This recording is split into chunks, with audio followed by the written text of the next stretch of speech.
What is up, mad lads? In today's video we're gonna be making a tier list, ranking all the different classes from best to worst, all the way from moose down to reindeer. Wait, that doesn't sound right. Tier list, that's the one, not a tier list. Tier list.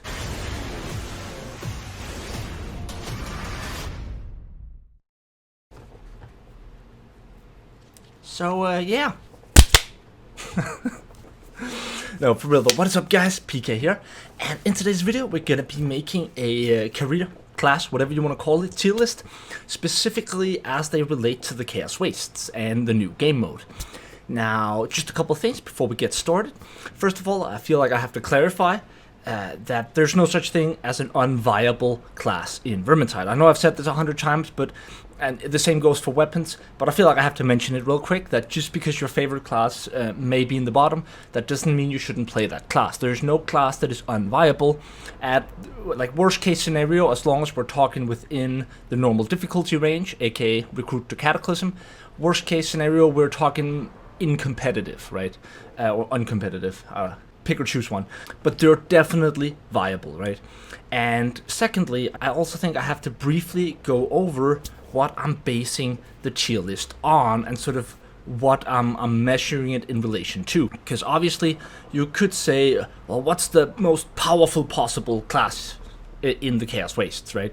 But that would be a tier list in of itself, but that wouldn't be a very accurate and sort of down-to-earth measurement that you guys could really use for anything, right? So sort of the scoring points, the criteria, whatever you want to call it, that I'm trying to base my rankings on is also separate from what classes I might find to be best, right?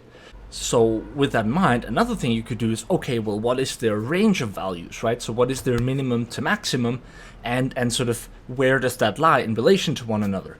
But that also wouldn't be entirely accurate, because there's also requirements to the different minimums and maximums, right? Some classes may only need very few specific boons, or may have a wide sort of variety of synergies, each of which makes it way more likely that they're going to get higher up on the power spectrum, whereas other classes, whilst they might be able to become super powerful, they might need highly specific boons in order to get to that point, and might not be very strong prior to that. So there's a lot of different things to take into consideration here. You could also say, for example, let's say that in a certain team you had both an Ironbreaker and a Shade. I would argue that would bump both of those heroes up a tier, right? In combination, the two heroes would just be way stronger as a unit than they would individually. But I don't feel like that would be a reliable way to measure it in the context of quick play and having a random team, right? So even though they might each have the potential to be a tier higher with that team composition, you can't rely on that team composition, right? So I'm not going to take that effect into consideration when ranking the class here. In other words, it's going to be in the context of what are the synergies in the talents, what are the chances that you're going to get those boons, because again, those probabilities are going to vary from class to class, and there are simply some heroes that are going to have a way easier time getting high up sort of on the power scale, right? So what I'm trying to say is here that there's a lot that goes into this measurement. It's going to look as if I'm just sitting here and just arbitrarily thinking, no, that goes there and that goes there. But I've actually spent the whole morning, like literally at least the last 4 hours, deciding where to put every single class. So trust me, no small amount of thought has gone into this. And with that said, let's get started. So here we got the tier list maker. And I think we should just start with the bottom. That's easy. Slayer, F tier. Now, why is he F tier? Well, let's try to take a look in here on Renald's Gift and see why, right? There's a couple of reasons. First of all, it's Slayer, which means he has no ranged weapon, with the exception now, of course, of the throwing axes. But the throwing axes have a couple of problems, one of them being that they don't actually work in unison with the pickup ammunition properties, or boon, sorry. Which means already there you're taking a ranged weapon but excluding a bunch of the rare and exotic boons that would otherwise affect said ranged weapon. Now, it's not the case for all of them, but it is the case for a lot of them, that it doesn't count to pick up a throwing axe. Then we have to look at the fact that, in terms of talents, right, keep in mind what I said in one of my 2 Chaos Wastes guide, right, that you have the level 20, 25, and level 10 talents are all rare. In other words, you're most likely in this talent pool to obtain multiple talents from the 2nd row, the 4th, and the 5th row, right? Then the exotic ones are Stagger, the level 15 talents, and the level 5 temporary HP. And then you got the uniques, which are your level 30 talents, right? Now, let's go from top to bottom. Now, temporary HP is not really too relevant here, but if we look at his level 10 talents, right, they don't really work in unison. Sure, hack and slash, 5% crit chance works with either of these two, but it's kind of meh in of itself, right? So you're not going to have a ranged weapon, and if you do, then you have hack and slash. So if you have a ranged weapon, then rolling either of these two would be irrelevant, because none of them would apply. And they can never apply in unison. Then if you look further down here, you have some good talents on the level 25, for example, all of which are really good and work sort of in unison, in tandem. And his level 20 talents are alright. As for his ultimate talents, they do work in combination, but there's only really one of them that provides real value. Then you have No Escape, which provides, and then you got Derby Drop, which provides meme value, right? But all in all, the Slayer is just an inconsistent hero, as he always has been. As much as I love playing him, again, not hating on the Slayer, not saying he isn't viable, just saying that it's not the hero or the class that I would pick for my Deathwish Onslaught team, right? If I was really trying to win. In similar fashion, that's why we're placing Slayer on the lowest tier. But let's move on to what is arguably 2 of the easiest selections on this list. Now, I've called the highest tier S squared instead of S plus, so you can imagine that there's an S plus above this S tier, and up here, so there's an empty tier in between that I just haven't added. And in the S squared tier, we have Pyromancer and Witch Hunter Captain. Now, I was considering whether to put one of the two, like 1 tier below, in the S plus. But no, I decided that I feel like they're both S squared. Now, why are they both S squared? Well, there's a bunch of reasons. First of all, they both have easy access to critical hits.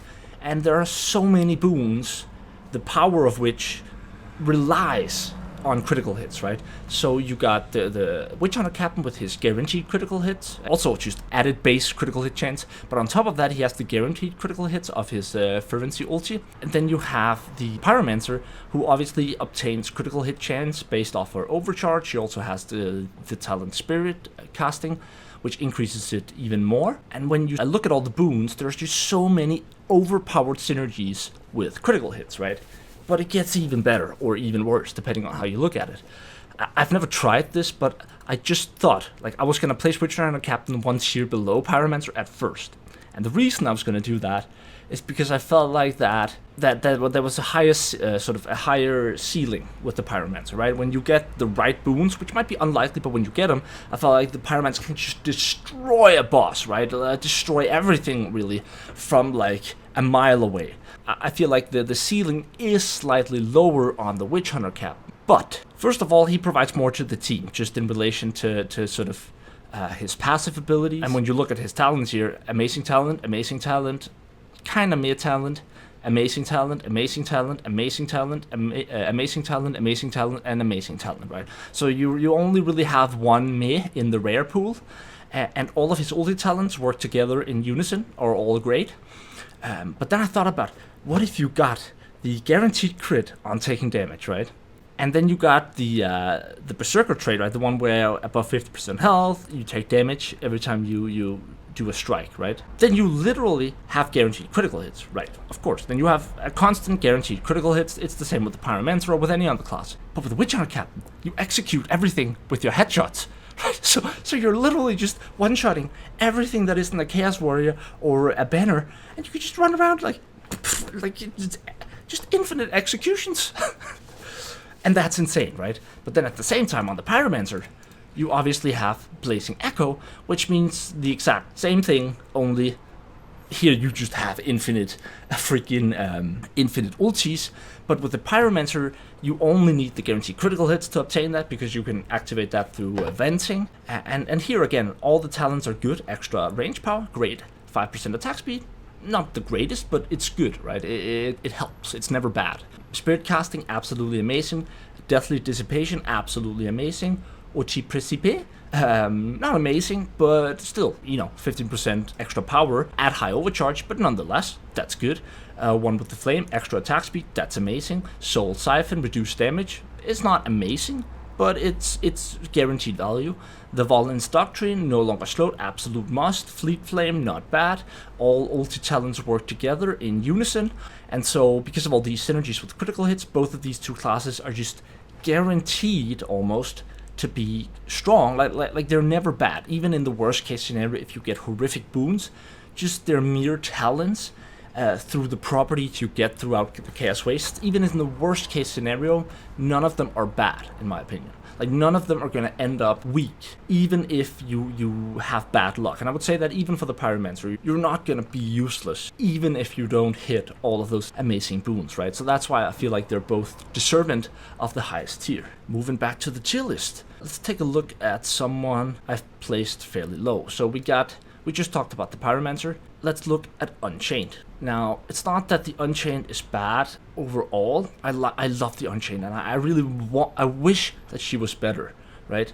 But she still has that same fallacy of being really sort of vulnerable to gas AoE attacks, burning rats, all of these things that can put her over that edge in terms of her ulti. She does have the added advantage of there being a lot of boons that reset your cooldown, making it way easier to actually just use your ultimate all the time, right? And a lot. And I do actually think there's a silver lining here, because keep in mind that with this tier list, I'm not sort of projecting myself onto it. I'm trying to project what I think is the general community, right? So I would say that if you put me on the Unchained, it might actually be stronger because she's one of my better heroes. And there's a very particular playing style, especially if you could get something like both Dissipate and Conduit. I think these are both insanely strong talents to have. I think Chain Reaction and Outburst are kind of horrific. Overall, Enfeebling Flames, amazing. Abaddon, really great for newer players. Natural Talent, really good just in general. So she does have a lot of potential, but I also feel like there's sort of a skill requirement that makes her difficult to master, right? Especially with the lack of attack speed you're going to have in the beginning. It's easy to go wrong with the Unchained. That's why I placed her so low. I was a bit split, because I feel like she could be way up higher, but she also really needs some strong boons in order to feel powerful, right? So in the worst case scenario, you're just a survival machine that doesn't really provide anything except your presence for the rest of the team, right? So that's why I've placed her fairly low, because I do feel like you need to be either a really good player with the Unchained, or you need very good boons in order to really feel the impact of the class compared to the two other wizards. Let's get the final wizard out of the way, because obviously the Battle Wizard is an S tier. Because I don't feel like the synergies are not as strong as they are with the Pyromancer, but the Battle Wizard is always going to be up high, right, in her current form. There's just no doubt about it, because, I mean, you can get the old school Slow Cooker build, Lingering Flames and Varnished Flames, absolutely amazing. Volcanic Force, absolutely amazing. Fires from Ass, Soot Shield, Immersive Immolation, absolutely amazing. Here, they aren't amazing, either of these three, but all three are value, right? Her ulti talents, again, all three work in unison. Obviously, you'll always start with the double teleport. That's by far the strongest. But having double teleport and kaboom, again, that works now, right? And it's definitely fun when you also have Varnished Flames and Lingering Flames. So just all in all, a strong hero and a fairly easy placement, in my opinion. In the S tier, we also have the Footnight, and we also have the Grail Knight. Now, why is that? Well, let's try to take a look. So the Footnight and the Grail Knight both provide something you absolutely need in any team composition, especially in the Chaos Wastes, and that's space. Right? They both provide a highly defensive class that, on top of being defensive, on top of having a shield, also provides extra survivability for the rest of the team. For example, through the Footnight, we're talking about his aura. And for example, Rock of the Reichland, now everyone starts out with 20% block cost reduction, which is amazing, right? It's absolutely invaluable. That is just an amazing thing to start out with. And on top of that, you have his shielded presence. Then there's the fact that he can have extra stagger force, he can become invulnerable. All of his ultimate talents are amazing. All of his level 25 talents are so amazing, like Counterpunch, freaking great talent. It's hero time. Every time someone drops, whoops, he has an ulti straight there to save you, right? Rock of the Right Land, that's bloody teamwork. But like Rock of the Right Land is by far the best in my opinion here for the Chaos Wastes.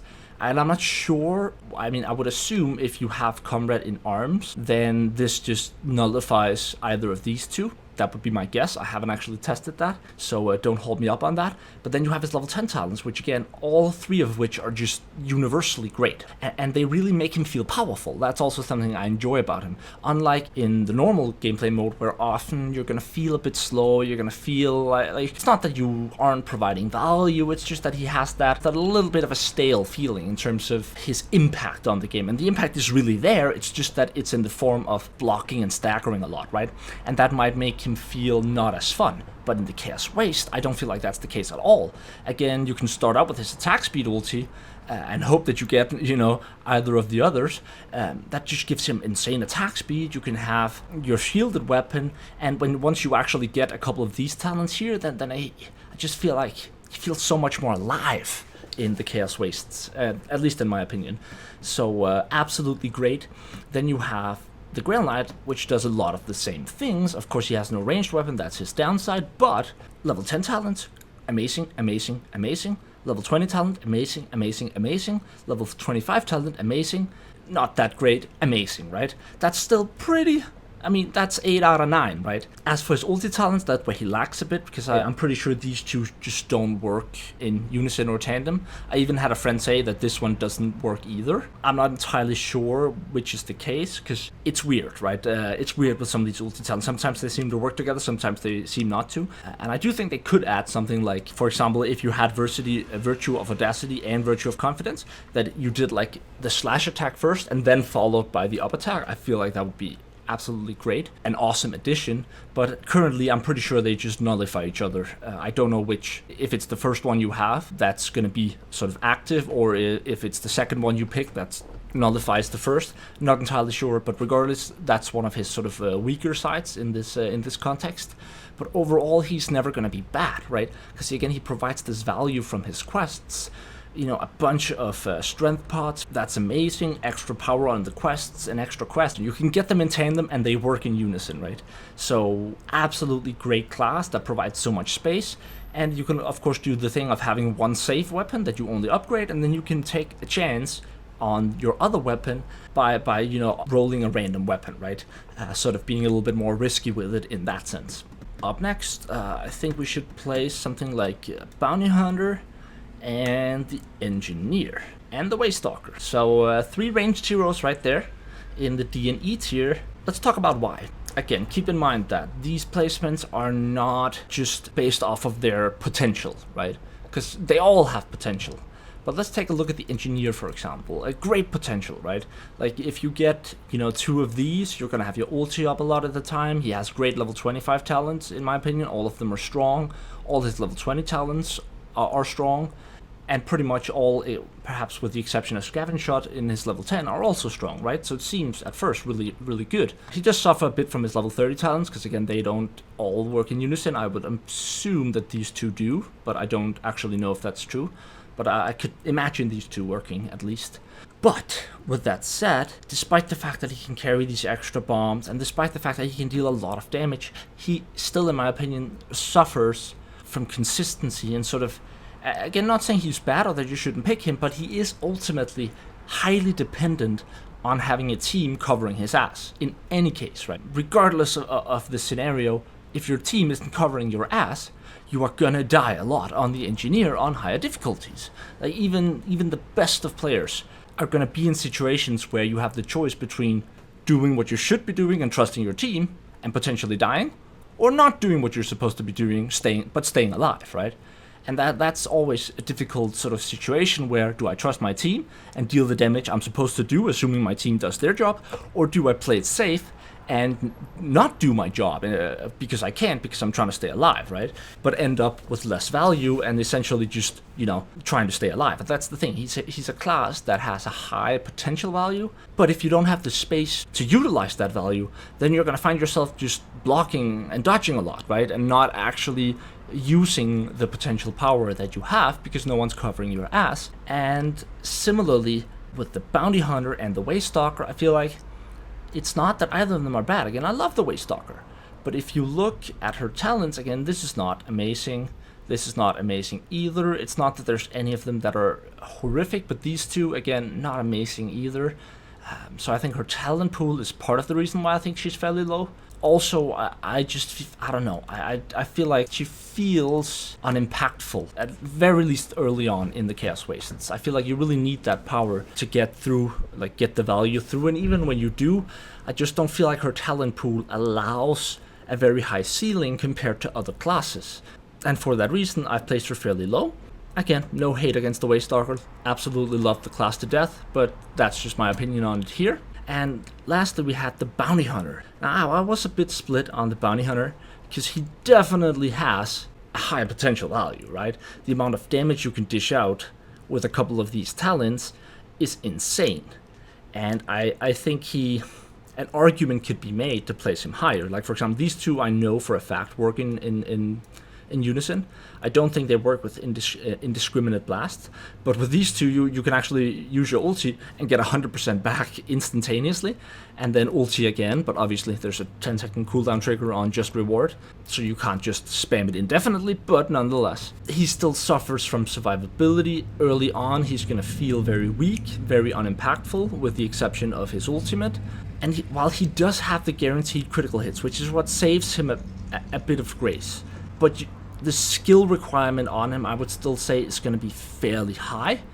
It's going to be one of those cases where unless someone's covering your ass or you really know what you're doing, you're going to be dying a lot.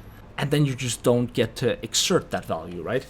But again, I do think he has really, really high potential because of that guaranteed critical hit. Because again, there are so many critical hit synergies, so you can definitely get this guy to work and definitely have some epic games. But I just don't think that overall he's one of the strongest classes. Moving on to a selection that is gonna break my heart. Absolutely. Like I looked at this list so many times and I up and down, and I just could not figure out where to put my dear Shade. And it's gonna break my heart because this is not where I would place her if I was playing the Shade, because I love the Shade, right? But I am actually gonna place Shade as a C tier, at least in the current version. And trust me, that absolutely breaks my heart.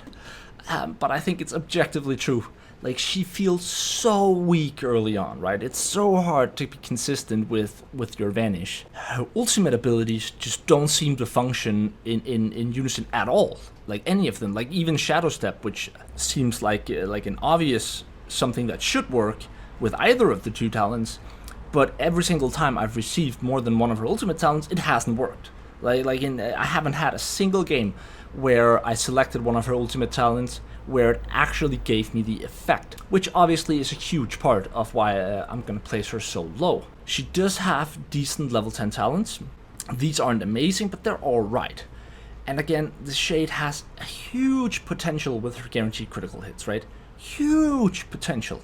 But getting to that potential for most players, I would say for 95% of players, even on Cataclysm, most Shades I see provide so little to the team. There's all this potential, right? But a lot of the time, you're gonna end up just requiring babysitting with this class, I feel like. Even sometimes when I play, if I'm tired or not feeling not feeling my best, then I'll die like early on, right? I'll fuck up, because again, it's really a class where when you only have 450 power and you're playing on Cataclysm, you really need to be conservative with everything you do. Everything, right? Before you get those boons, before you get extra block cost or stamina recovery or any of these things, you are a sitting duck in any case where your ultimate isn't off cooldown.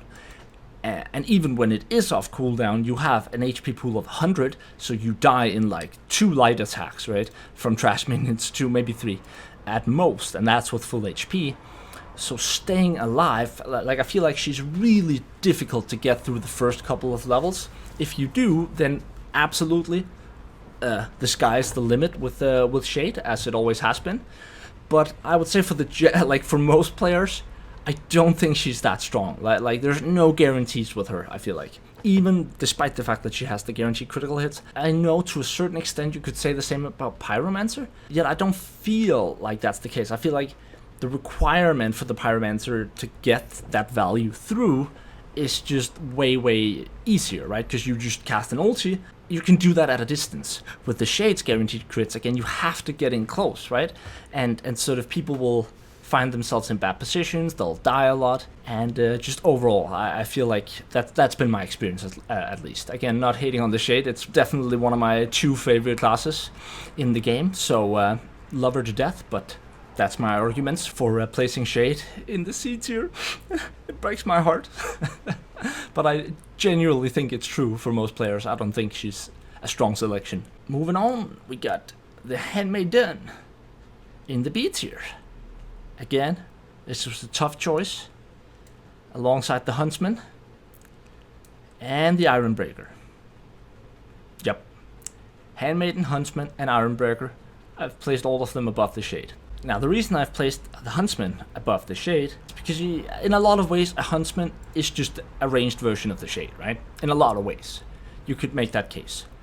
However, first of all, I feel like you're going to have a way easier time, especially early on, getting value out of the Huntsman. So in the first 3 maps, getting value from the Huntsman isn't hard, because you have the infinite ammo, you're still gonna be one-shotting specials most of the time, and so the value you feel from him is way more direct, in my opinion, especially early on. At the same time, again, the fact that he has the Invis gives him a level of survivability. I don't feel like his talent pool is amazing in combination. I mean, you do have some good ones, Long Shank, Thick Hide, and his ultimate talents all work in unison, in tandem. In tandem, in unison, in tandem and unison, yeah.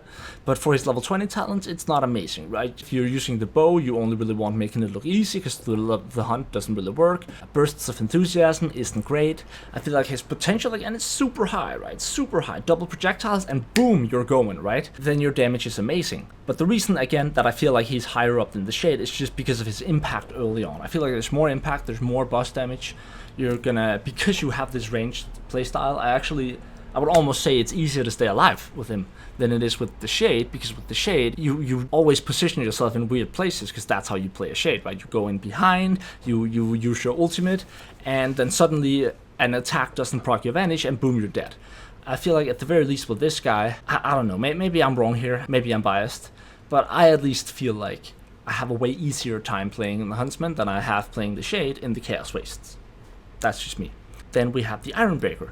Again, the Ironbreaker, I don't feel like his talent pool is amazing, but it is pretty good. It's pretty good. All his ultimate talents work in unison. Here, this is great, this is great, this is great. All 3 here are just good. This isn't amazing, this is pretty good, this is meh. Grummel's Curse, obviously Grummel's Curse is brilliant, you're already gonna have that one. And reducing the cooldown, obviously these 2 in unison.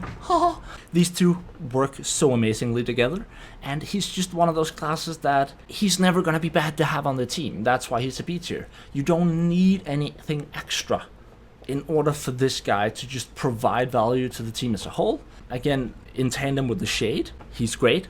Elevates the Shade, but he elevates the whole team. He gives so much space just by his mere ulti and presence, and for that reason he's a B tier, despite the fact that you may say that his ceiling is low, but his floor is also really high. And I think that's worth taking note of, and puts him, especially now that he has sort of the Trollhammer Torpedo, I'd even say, you know, it's not like you can't have an impact, you definitely can. Also a direct one, right? Other than just ulting and blocking. And yeah, just an overall B tier in my opinion.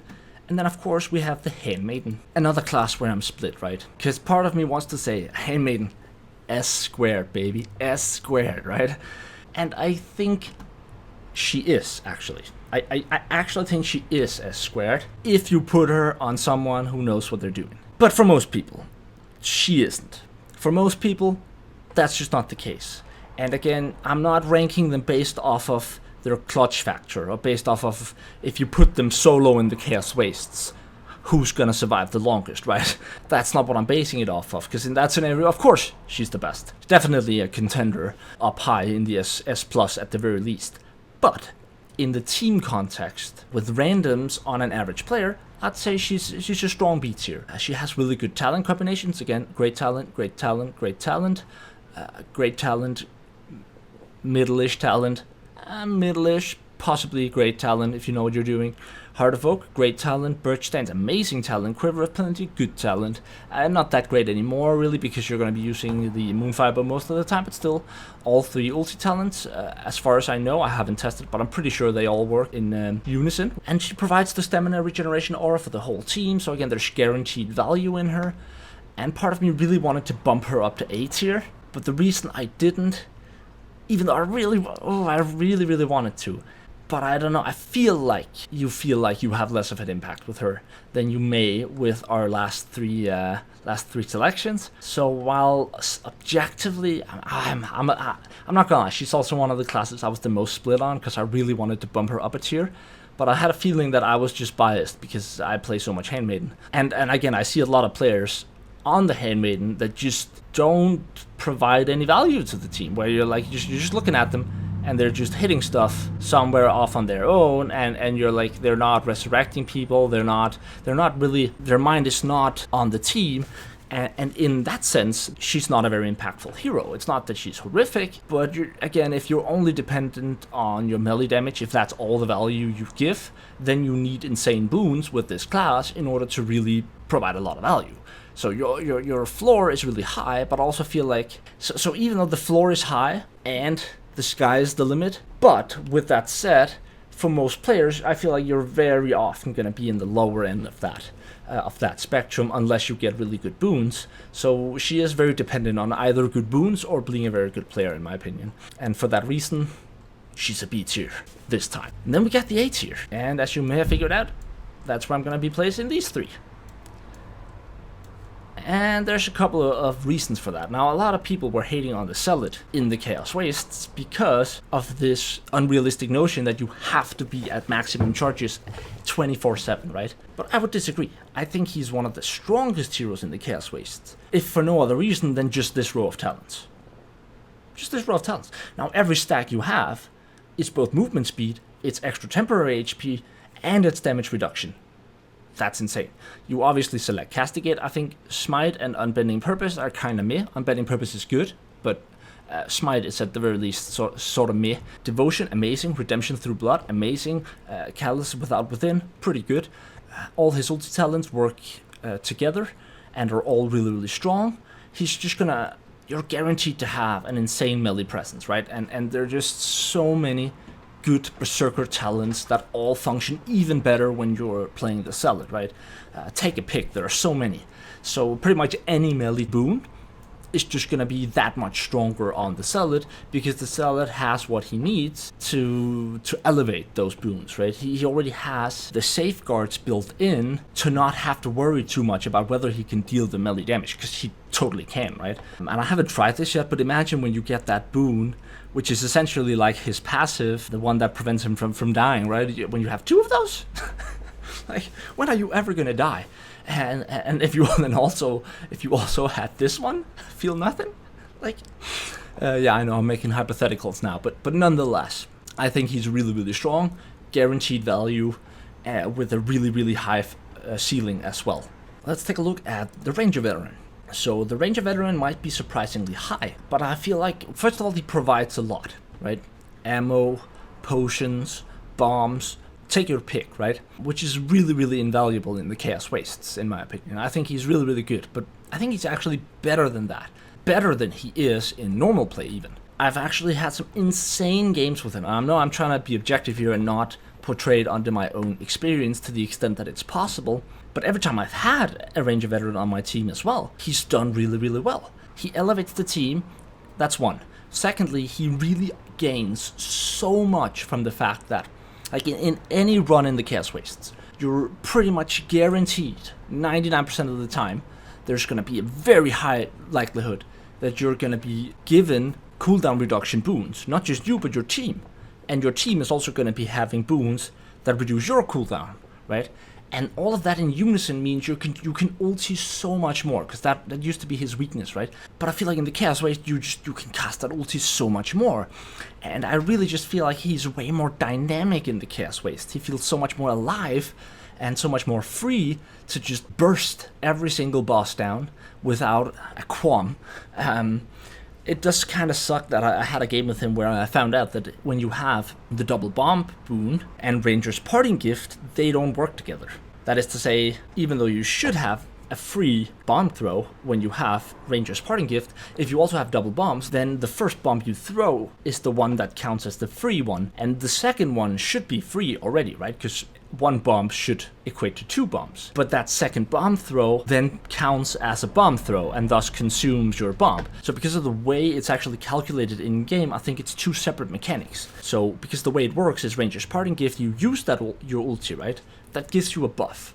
That buff, it counts as sort of a consumable buff, where the next bomb you throw is not going to consume the bomb you have in your inventory, right? That's how that works. But then you have the double bomb, and the way that works is when you throw a bomb, it does get consumed.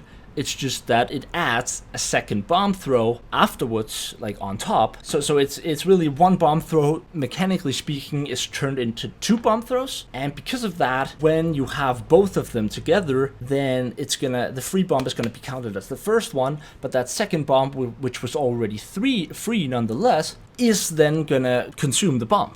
Which kind of sucks, right? Like, I had someone buy the Morgrim's bomb for me, because I had both of these, and then when I threw it, it was consumed, and I was like, come on, right?